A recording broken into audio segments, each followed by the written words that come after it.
Hello everyone, welcome again to our YouTube channel NK maths.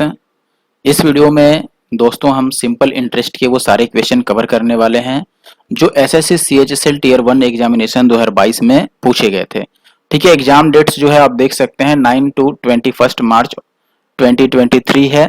Total 36 shifts में exam कराया गया है और पूरे 36 शिफ्टों में जो सिंपल इंटरेस्ट की क्वेश्चन है करीब करीब 20 हैं। इससे पहले अगर आपने मेरा चैनल सब्सक्राइब किया होगा एनके मैथ्स संधू कुमार, तो आपने देखा होगा कि जो 2020 की है या फिर 2021 की है, इस दोनों में ही चाहे आप बात कर लो सीएचएसएल की या फिर सीजीएल की या फिर सीजीएल टीयर 2 की या सिलेक्शन पोस्ट की, आप देखोगे कि सब में मैंने जो सॉल्व किया है वो एसआई और सीआई की वीडियो कंबाइंड है। ठीक है, यानी कि दोनों के क्वेश्चन जो हैं वो मिक्स मिलेंगे आपको वीडियो में, लेकिन इस बार आपको सेपरेट वीडियो मिलने वाला है, यानी कि सिंपल इंटरेस्ट का अलग और कंपाउंड इंटरेस्ट का अलग। ठीक है, अगर आपको पीडीएफ चाहिए तो पीडीएफ के लिए हमारा Telegram group NK maths Sandhu Kumar join कर लीजिए और साथ ही साथ आप मुझे फॉलो कर सकते हैं इंस्टाग्राम पर भी सेम आईडी से एनके मैथ्स। ठीक है, स्टार्ट करता हूं पहले क्वेश्चन से। सारे क्वेश्चंस बाइलिंगुअल फॉर्मेट में मिल जाएंगे, हिंदी इंग्लिश दोनों में लिखे हुए, और पीडीएफ के लिए you should join our Telegram group that is NK maths. Okay, start करते हैं पहले क्वेश्चन से। लेकिन स्टार्ट करने से पहले इसके पहले जो भी मैंने चैप्टर्स कराया है अगर आपने नहीं देखा है तो जरूर से देख लीजिए। परसेंटेज मैंने कर दिया है, रेशियो मैंने कर दिया है, इसके अलावा एवरेज एवरेज भी मैंने कंप्लीट कर दिया है। फर्स्ट क्वेश्चन है अपने पास, simple interest on a sum of 5 years is equal to 20% of the principal in how many years interest will be equal to the principal. अब देखो, क्वेश्चन सॉल्व करने से पहले मैं एक छोटा सा कॉन्सेप्ट आपको बता दूं जो मैं अपने पेड क्लासेस या फिर फ्री क्लासेस में भी पहले बता रखा है। ठीक है, मैं अभी आपसे शेयर करता हूं, बस 1 मिनट लगेंगे, इतना सा ही सिंपल इंटरेस्ट में बात समझ जाओ। जैसे देखो, मैं ज्यादातर फोकस करता हूं परसेंटेज मेथड को। ठीक है, तो सिंपल इंटरेस्ट जब भी आपसे पूछा जाए या फिर निकालने की बारी आए तो ऐसे में आप प्रिंसिपल को कंसीडर कर लो। प्रिंसिपल यानी कि मूलधन हिंदी में, इसको परसेंटेज में आप 100% कंसीडर करो। रेट को आप आर ही रहने दो या जैसे आप लेते हो वैसे रखो। ठीक है, अब ऐसे में एसआई क्या बनेगा, देखो मान लो रेट जैसे आपको दे रखा है, रेट जो है वो R% दे रखा है, तो R% वो ईयरली दे के रखा होगा जिसको आप एनुअल भी बोलते हो यानी कि वार्षिक। ठीक है, तो अगर एनुअल R% दिया है तो इसका मतलब हुआ कि एक साल में आपको R% का इंटरेस्ट देना है। तो जितना साल आपको दिया गया हो, मीन्स टाइम जितना भी दिया गया हो, लेट से टाइम अगर T ही दिया गया है तो आप बोलोगे कि एक साल में अगर R% तो T साल में R इंटू T% बनेगा, यही होगा ना। तो सिंपल इंटरेस्ट जो है वो परसेंटेज में हमेशा आर और टी का प्रोडक्ट होगा। ठीक है, ये याद रखना है। ऐसे ही अगर आपसे अमाउंट पूछा जाए जिसको हम मिश्रधन बोलते हैं हिंदी में, तो अमाउंट आपको पता है कि पी और प्लस एस आई होता है यानी कि मूलधन और प्लस का ब्याज। तो यहाँ पर प्रिंसिपल की जगह पर 100 लिखोगे और प्लस ये R into T S I हो जाएगा और ये टोटल जो परसेंटेज बनेगा वो अमाउंट बनेगा। जैसे मान लो मैं एग्जाम्पल के लिए अगर एक क्वेश्चन ले लूं, लेट से आपको प्रिंसिपल जो दिया है ये 6000 दे दिया। ठीक है, रेट आपको दे दिया लेट से 10% और टाइम आपको दे दिया मान लो 2 वर्ष। ठीक है, यानी कि 2 years। और अगर आपसे एसआई पूछे तो आप ये समझ गए कि एक साल में 10% तो 2 साल में 20%, तो इसका डायरेक्ट से आप 20% ले सकते हो। इसका 10% 600 होगा तो 20% 1200 हो गया, ये एसआई आ गया। अगर अमाउंट पूछता और डायरेक्ट आपको अमाउंट निकालना है, एक तो हुआ कि आपने एसआई निकाल लिया और प्रिंसिपल में ऐड कर दिया, ये आपका आ गया इतना। ठीक है, इस दोनों को आप ऐड कर लोगे तो आपको आ जाएगा ये 7200 रुपए। या डायरेक्ट आप निकाल लो, यहां से आप बोलोगे कि 10% अगर रेट ऑफ इंटरेस्ट है और 2 साल के लिए जो एसआई बनेगा वो तो 20% बनेगा, और 20% एसआई अगर इसमें प्रिंसिपल यानी 100% हम ऐड कर दें तो ये 120% बन जाएगा। और 120% डायरेक्ट क्या हो गया, इसका अमाउंट हो गया। और इसका 120% निकालोगे तो डायरेक्ट ये आपका 7200 रुपए आ जाएगा। या इसका 20% इंक्रीज कर दो आप। ठीक है, तो ये बात है और यही कॉन्सेप्ट आपको ध्यान रखना है। फिर भी अगर नहीं समझ आए आप जरूर से मुझे कमेंट कर सकते हो, इंस्टाग्राम पर भी मैसेज कर सकते हो या फिर टेलीग्राम पर भी कुछ पूछ सकते हो। तो यहाँ पे कह रहा था किसी राशि पर 5 वर्ष का जो एसआई था वो मूलधन के 20% के बराबर था, तो कितने वर्षों में ब्याज जो है वो मूलधन के बराबर होगा। अब इसी क्वेश्चन को समझिए। जैसे मान लो मैंने बोला कि जो प्रिंसिपल है वो 100 है, लेट से 100% जैसा हम मानते हैं। ठीक है, तो आप बोलोगे कि 5 सालों में जो एसआई बनेगा ना वो प्रिंसिपल का 20% बनेगा। तो 5 years में एसआई कितना होगा, 5 इंटू आर, यही होगा ना। और यहाँ 5 इंटू आर परसेंट आप कह लो। और यहाँ पर आपको दे रखा है कि ये जो 5 सालों में इंटरेस्ट बनेगा ना वो प्रिंसिपल का 20% होगा। तो 100 का 20% तो 20 ही होगा। अब ये 5 चौक 20, तो आर परसेंट कितना हो गया भाई, 4। R% 4 होने का मतलब कि एक साल में आपको इंटरेस्ट 4 रुपए का मिलना है, लेकिन सवाल पूछ रहा है कितने साल में यह प्रिंसिपल के बराबर हो जाएगा, यानी 100 के बराबर होगा। तो बताओ ये 4 जो है ये 100 कितने साल में बनेगा, तो आप बोलोगे 25 से मल्टीप्लाई होगा, तो इधर भी 25 से मल्टीप्लाई हो जाएगा, यानी कि 25 सालों में ये 100 बन जाएगा। Option C will be the answer. I think कि आप बात समझ पा रहे होगे, ठीक है। अगले क्वेश्चन पर आते हैं। A sum of 2000 becomes rate this in 2 years at a certain rate of simple interest, what is the rate of interest per annum. अब rate of interest per annum पूछ रहा है, तो एक तो अपने पास सिंपल फॉर्मूला होता है जो कि होता है आपका SI into 100 by principal into time, ये लगा सकते हो, या डायरेक्ट आप देख लो ये कितना बढ़ा, 2000 से ये इतना हो गया, तो जैसे परसेंटेज इंक्रीज आप देखते हो, कैसे देखते हैं कि 2000 से ये 3120 हो गया, तो कितना बढ़ गया भाई, ये 1120 रुपए बढ़ गया। कितने से बढ़ा भाई, आप बोलोगे 2000 से बढ़ा और इंटू का 100, और ये कितने सालों में, क्योंकि rate of interest per year का होता है, तो ये 2 सालों की बात है, तो 2 से डिवाइड कर लो तो पर ईयर का निकल जाएगा, बस इसको काट पीट लो। ये 2 दूना 4, 4 से इसको काट लो तो ये कट जाएगा, 4 दूना 8 और 4 अट्ठे 32, और ये 2 जीरो से 2 जीरो, तो ये 3 जीरो हो गया ना, 3 जीरो से 3 जीरो, तो ये आ जाएगा 28%, ठीक है। तो ऑप्शन सी जो है वो राइट आंसर है। अगर थर्ड की बात करें तो ये कह रहा है certain some becomes this in 5 years and this in 8 years, तो पूछ रहा है कि सम क्या है। देखो ऐसे कंडीशन में होता है क्या, 5 साल में इतना बना और 8 साल में इतना, तो आप टाइम का गैप लिखो कि देखो 8 साल है और 5 साल है, तो ये 3 साल का गैप आ गया, तो 3 साल में कितना इंटरेस्ट मिल गया, ये है 1050 और ये है 1230, तो कितने का गैप आ गया, इसमें 50 और जोड़ दोगे तो 1100 हो जाएगा, और 130 उधर, यानी कि 180 का गैप आ गया 3 साल में, तो हर एक साल में कितने का डिफरेंस आया, 60 रुपीज का, और ये जो आ रहा है ये 1 साल का SI हुआ और ये 3 साल का SI था। अब इस 1 साल का अगर SI इतना है, तो या तो आप 5 साल का SI निकाल के इसमें से माइनस कर लो, या फिर 8 साल का निकाल लो। अगर मैं 5 साल का निकालूं तो 6 पच्चीस 30, 300 रुपए बन रहा है। तो आप देखो जो 1050 रुपए था, इसमें से 300 रुपए जो है वो तो केवल इंटरेस्ट के हैं, तो बाकी के जो 750 रुपए बचेंगे वो किसके बचेंगे भाई, वो प्रिंसिपल का बचेगा, क्योंकि आपको पता है कि अमाउंट जो होता है ये प्रिंसिपल प्लस SI होता है। अब SI ही अगर 300 रुपए है और ये आपका 1050 है, तो इसका मतलब ये 750 रहा होगा, तभी तो ये 1050 आएगा। अगला सवाल है अपने पास, देख सकते हैं। A person lent rate 12,000 to B for 3 years and 10,000 to C for 4 years, दो अलग अलग पर्सन को 12,000 और 10,000 रुपए 3 और 4 साल के लिए दिया। अब ये कह रहा है simple interest at the same rate of interest received rate this in all from both of them as interest, what is the annual rate of interest, ठीक है। अब इस केस में हम लोग एलिगेशन अप्लाई कर लें तो ज्यादा बेटर होगा। जैसे मान लो बी को दिया हुआ है ये और सी को दिया है, बी को दिया है भाई ये 12,000 रुपए और सी को दिया है 10,000 रुपए, ठीक है। अब यहाँ पर या एलिगेशन से बेटर मैं आपको उपाय बता सकता हूं, वो क्या है, जैसे मान लो जो SI होता है बेसिकली ये होता है P into R into T. अब इस केस में देखो R सेम कर दिया, अगर R सेम हो गया तो जो SI है वो किस पे डिपेंड कर रहा है, अब P पे और T पे, P और T पे अगर डिपेंड कर रहा है तो P और T का प्रोडक्ट ले लो, ये B हो गया ये C हो गया, B के लिए जो है P वो 12,000 रुपए है और टाइम कितना है इसके लिए भाई 3 साल। सी की अगर बात करोगे तो यहाँ पर 10,000 रुपए है और टाइम है 4 साल। रेशियो निकाल लो इनका, आप अगर काटते हो तो ये 4 तिया 12 आ जाएगा, यानी कि बी ने अगर 9 रुपए दिए तो सी को कितना रुपए दिया गया भाई 10 रुपए, ठीक है। ये हो गया आपका प्रिंसिपल का रेशियो, की प्रिंसिपल का कितना हिस्सा इसको मिला और कितना इसको मिला, ठीक है। सॉरी इंटरेस्ट का आ गया क्योंकि हमने इंटरेस्ट का फॉर्मूला अप्लाई किया था। तो टोटल इंटरेस्ट कितना बना, 9 और 10 19 रुपए टोटल इंटरेस्ट बना, लेकिन क्वेश्चन में ये है आपका 6,080 रुपए। तो एक यूनिट की वैल्यू कितनी आ जाएगी, 19 तिया 57 और 19 दूना 38 320। इस दोनों में से किसी एक की वैल्यू निकाल लो, ठीक है। जैसे मान लो 10 की वैल्यू अगर मैं निकाल लूं तो ये कितना आ जाएगा 3200 आ जाएगा। अब यहां से आप निकाल लो कि 3200 रुपए मान लो केवल ब्याज मिला है दूसरे केस में, तो रेट कितना होगा, रेट के लिए आप क्या लगाओगे SI इंटू 100, तो SI तो 3200 मिल गया है इंटू 100 बाई प्रिंसिपल, प्रिंसिपल कितना हो गया अगले केस में 10,000, ठीक है, और इंटू का टाइम 4 सालों में, तो ये 4 जीरो से 4 जीरो और 4 से ये 4 अट्ठे 32, यानी कि 8% ऑप्शन ए। आगे बढ़ जाते हैं नेक्स्ट क्वेश्चन 5 नंबर।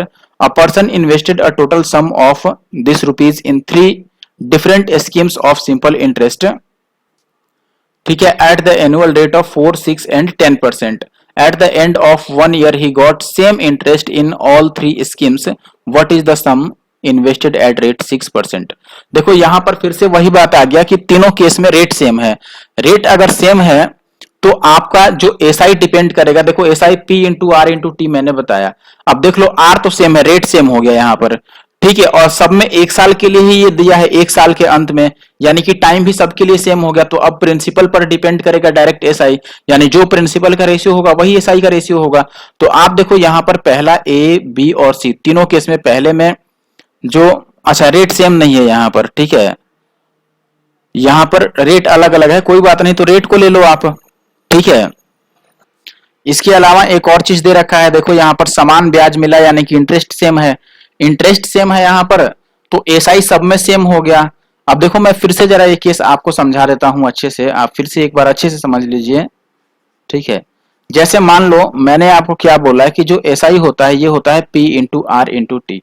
अब यहाँ पर देखो कि टाइम सबके लिए सेम है और एसआई भी सेम है, यानी कि ये कांस्टेंट हो गया, तो पी और आर का प्रोडक्ट कांस्टेंट हो गया, यानी कि पी जो हो गया ये इनवर्सली प्रोपोर्शनल टू आर हो गया, और इतना डीप में जाने की जरूरत नहीं है।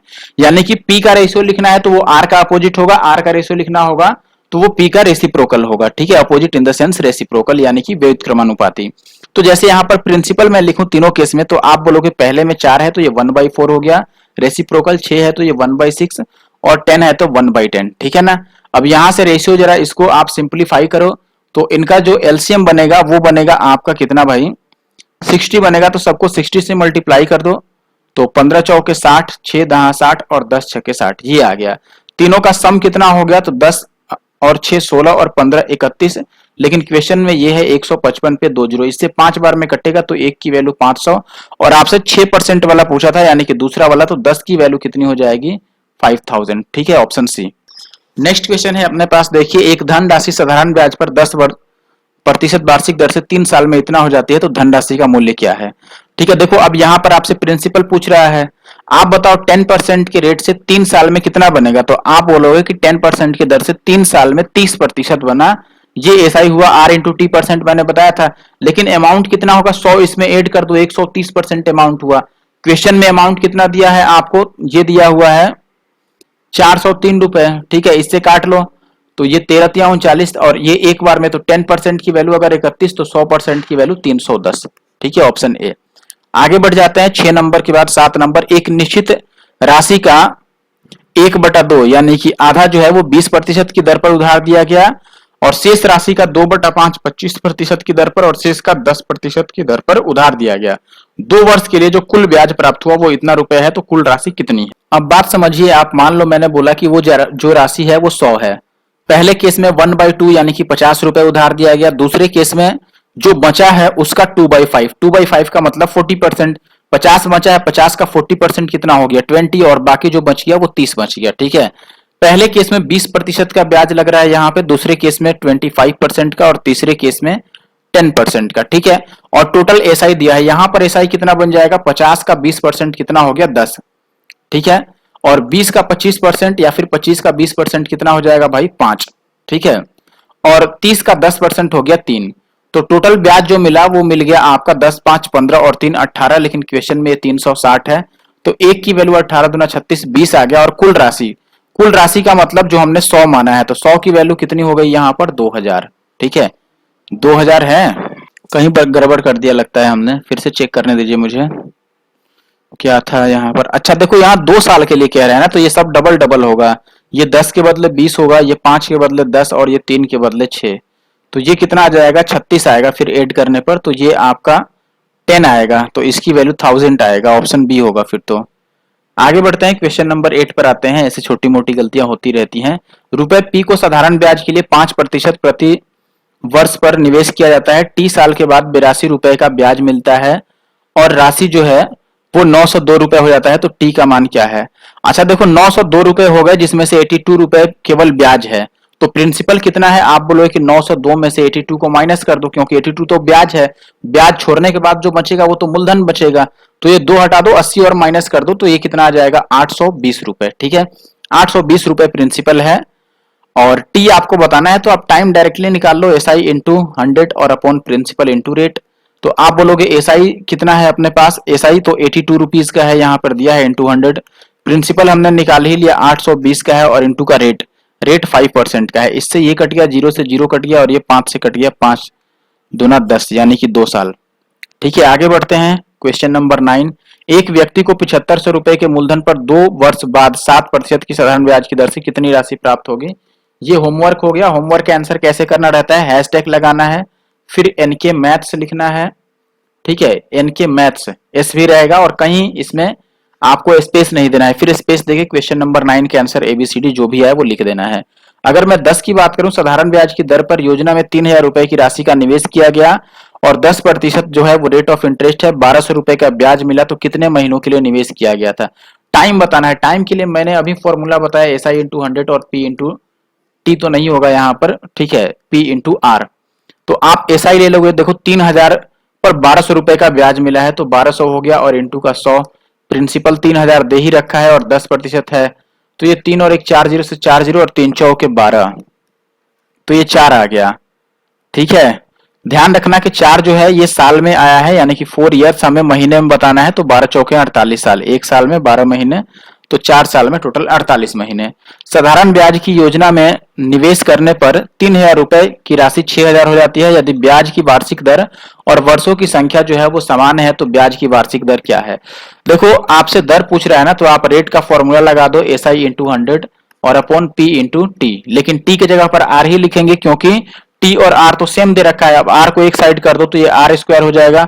एसआई आपको पता है कि 3000 अगर 6000 बन जाएगा, देखो 3000 था 6000 बन गया, तो कितना का ब्याज मिल गया, 3000 रुपए का, और इंटू का 100, प्रिंसिपल आपको पता ही है कि 3000 है, और इंटू का टाइम, टाइम तो हमने यहाँ पे आर इस साइड लेके आ गए हैं हम, तो जो बचा है वही लिखेंगे ना, आर तो इस साइड आ गया।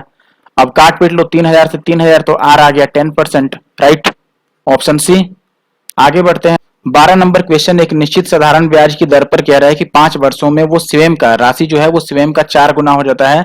साधारण ब्याज की समान दर पर 15 वर्ष में यह कितना गुना हो जाएगा, ये पूछ रहा है आपसे। अच्छा देखो, स्वयं का 4 गुना होने का मतलब कि राशि अगर 1 था तो वो 4 बन जाएगा।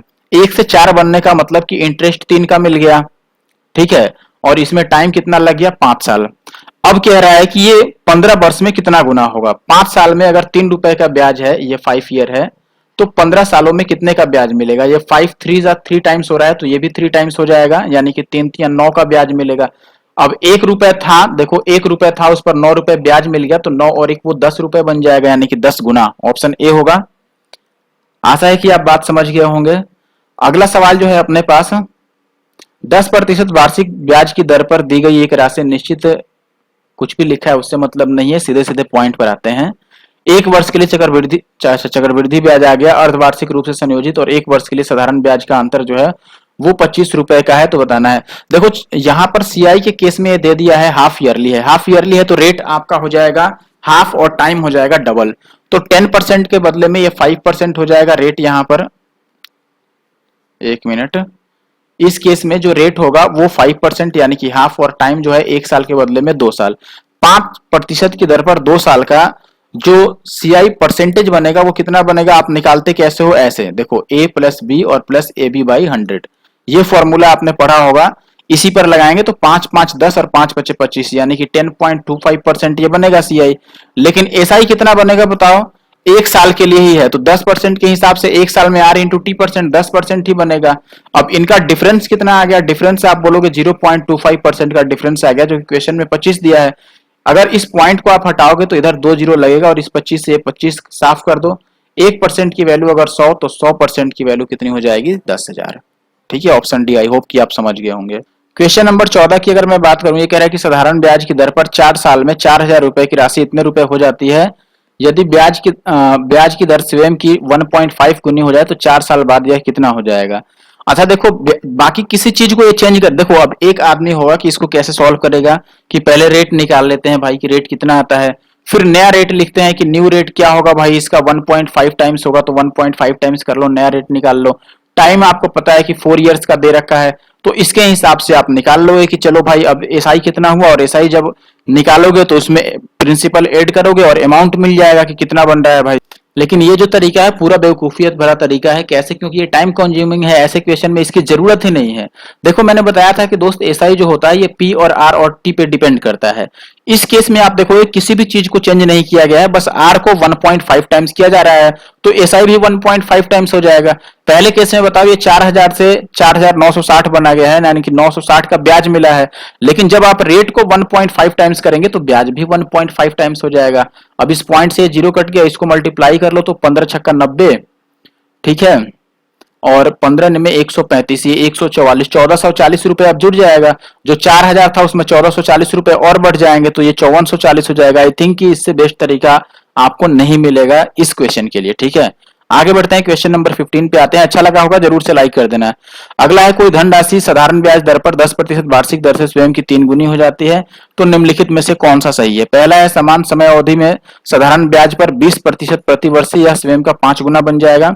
अच्छा बताओ, 10% की दर से यह स्वयं का 3 गुना हो जाता है, ठीक है। देखिए, सबसे पहले आप ये समझिए यहाँ पर कि पहले केस में आपको टाइम नहीं दे रखा है, तो टाइम निकालना पड़ेगा हमें। टाइम कैसे निकालोगे, एसआई इंटू 100 और upon principal into rate, right. SI कितना मिला है आपको, ये पता है कि वो स्वयं का 3 गुना होता है। 3 गुना होने का मतलब कि 1 से 3 हो रहा है, तो ब्याज 2 रुपए का मिला तो 2 ब्याज हो गया, और इंटू का 100, और प्रिंसिपल हमने 1 मान रखा है तो 1, और इंटू रेट है 10%। इससे ये कट जाएगा तो 20 ईयर्स का आ गया टाइम। तो तीनों केस में टाइम आपको सेम लेना है। पहले अब दूसरे केस में कह रहा है कि 20% की दर से वो 20 साल में कितना बनना चाहिए, 5 गुना। 20% का मतलब होता है 1/5, यही होता है। यानी कि 5 रुपए प्रिंसिपल है तो 1 रुपए का ब्याज मिल जाएगा 1 साल में। आप बताओ 20 साल में कितने का ब्याज मिलेगा। 1 साल में अगर 1 रुपए का ब्याज, तो 20 सालों में 20 रुपए का ब्याज, यही बात होगा ना। तो अगर 20 रुपए का ब्याज मिला भाई, तो टोटल कितना बना अमाउंट, आप बताओ अमाउंट कितना बना। तो आप बोलोगे 5 रुपए था प्रिंसिपल, ब्याज 20 रुपए, तो ये टोटल 25 रुपए बन गया। तो 5 अगर 25 बन गया तो क्या ये 5 टाइम्स हुआ, बिल्कुल हुआ। इसमें यही कह रहा है कि 5 टाइम्स होना चाहिए था। 5 टाइम्स होने का मतलब पहला तो सही है, दूसरा 7 टाइम्स होगा जब 30% लोगे। 30% का मतलब है कि 100 रुपए पर 30 रुपए का इंटरेस्ट 1 सालों में। अगर 1 साल में 30 रुपए का इंटरेस्ट है तो पूरे 20 साल की बात है, 20 साल में कितना बन जाएगा, 600। अगर 600 का केवल इंटरेस्ट है तो अमाउंट कितना बन गया बताओ। 100 रुपए तो हमने प्रिंसिपल ही माना था और 600 रुपए इंटरेस्ट है, यानी कि टोटल अमाउंट 700 का बन गया। तो जो 100 है वो 700 बन गया, तो ये 7 गुना हो गया। और यहाँ पे यही कह रहा था 7 टाइम्स होगा, यानी कि दोनों ही करेक्ट है, first and second. I think कि आप बात समझ रहे होगे। नेक्स्ट क्वेश्चन पर आते हैं, जो कि है क्वेश्चन नंबर 16, ठीक है। कह रहा है कि साधारण ब्याज, 1 मिनट भाई रुक जाओ, हाँ, साधारण ब्याज पर 8% की दर से कितने समय में ये रुपए इतना बन जाएगा। आपको टाइम बताना है, मैंने टाइम के लिए बता ही दिया कि एसआई इंटू 100 और अपॉन प्रिंसिपल इंटू रेट होगा। ये कर लेना आप, क्वेश्चन नहीं होगा तो आप मुझसे कभी भी पूछ सकते हो। क्वेश्चन नंबर 17, एक आदमी 12,000 रुपए की धनराशि उधार लेता है और साधारण ब्याज पर 2 साल में इतना रुपए लगाता है। यदि ब्याज की दर दोगुनी कर दी जाए तो धनराशि क्या होगी। अच्छा बताओ, मैंने ये बोला कि ब्याज की दर दोगुनी करनी है। मैंने एक सेम क्वेश्चन आपको पहले बताया था जिसमें रेट जो है वो 1.5 टाइम्स कर रहा था। मैंने बोला कि देखो जो एसआई होता है वो डिपेंड करता है दोस्तों केवल पी पर, आर पर और टी पर। अब केवल आर को ही अगर चेंज कर रहे हैं तो पी टी से कोई लेना देना ही नहीं है। अगर आर को डबल कर रहे हैं तो एसआई भी डबल होगा, यही बात होगा। पहले केस में अगर ये 12,000 से 13,200 बन गया है, यानी कि 1200 रुपए का क्या मिल गया आपको, ब्याज मिल गया। लेकिन जब आप रेट को 2 टाइम्स करोगे तो ब्याज भी 2 टाइम्स हो जाएगा, यानी कि अब 2400 रुपए का इंटरेस्ट मिलेगा। और 12,000 आपका प्रिंसिपल ही है तो ऐड कर लो इसमें, ये 14,400 आ जाएगा। दोनों को प्लस कर लो। 18 नंबर में कह रहा है कि एक व्यक्ति जो है वो 3 वर्ष के लिए साधारण ब्याज पर 6% की दर से 20,000 रुपए उधार लेता है, और किसी और व्यक्ति को 3 वर्ष के लिए वो 8.5% की दर से उधार दे देता है, तो प्रति वर्ष लाभ कितना हुआ। आप एक बात समझिए, अब यहाँ पर जैसे मैं ये पूछूं कि वो लिया है 6% के हिसाब से, यहाँ देखिए 6% के हिसाब से लिया, लेकिन दिया उसको 8.5% के हिसाब से, यानी कि 1 साल में उसको 2.5% का फायदा हो गया हर एक साल में। तो 2.5% किसका, 20,000 का। 20,000 का 2.5% कितना होगा, 20,000 का 1% होगा 200, तो 2.5% इसको 2.5 से मल्टीप्लाई कर दो, ये पॉइंट से ये कट जाएगा, और 25 दूना 50, 500 रुपए का उसको फायदा हो जाएगा, ऑप्शन बी। 19 नंबर की बात करें, यानी कि अंतिम क्वेश्चन आज का, ये इस वीडियो का अंतिम क्वेश्चन है और सिंपल इंटरेस्ट का भी। ये कह रहा है कि 2,000 रुपए की राशि 7% की दर से 3 वर्ष में इतना और 6% की 2 वर्ष के बीच का अंतर बताना है ओवरऑल, ठीक है। तो देखो आप सीधे सीधे निकालो, हर एक केस में सब चीज अलग है तो आपको 2 बार निकालना पड़ेगा और कोई उपाय नहीं है।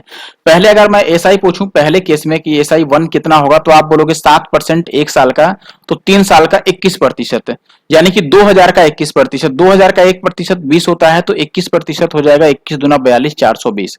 अगर मैं एसआई 2 की बात करूं तो 6% एक साल में, तो 2 साल में 6 दूना 12%, 12% किसका भाई, 3200 का, 3200 का 1% 32 होता है, तो 12% 12 से मल्टीप्लाई कर लो, 12 दूना 24 और 12 तिया 36 और 2 38। इसका डिफरेंस बताना है, 10 में से 4 माइनस करोगे 6 आएगा, यानी कि लास्ट डिजिट 6 जिसमें होगा वो आंसर होगा, और वो ऑप्शन ए में है। आप देख लो साफ सुथरे शब्दों में मैं दिखा देता हूं, option A is the answer. I think की बात समझ गए होगे। वीडियो अच्छा लगा तो जरूर से लाइक करके जाना और कमेंट करके जाना। हालांकि ये इजी रहा चैप्टर।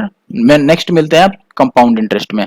अगली वीडियो एडवांस में मैं बता देता हूं सीआई की होगी, ठीक है। Thank you for watching the video.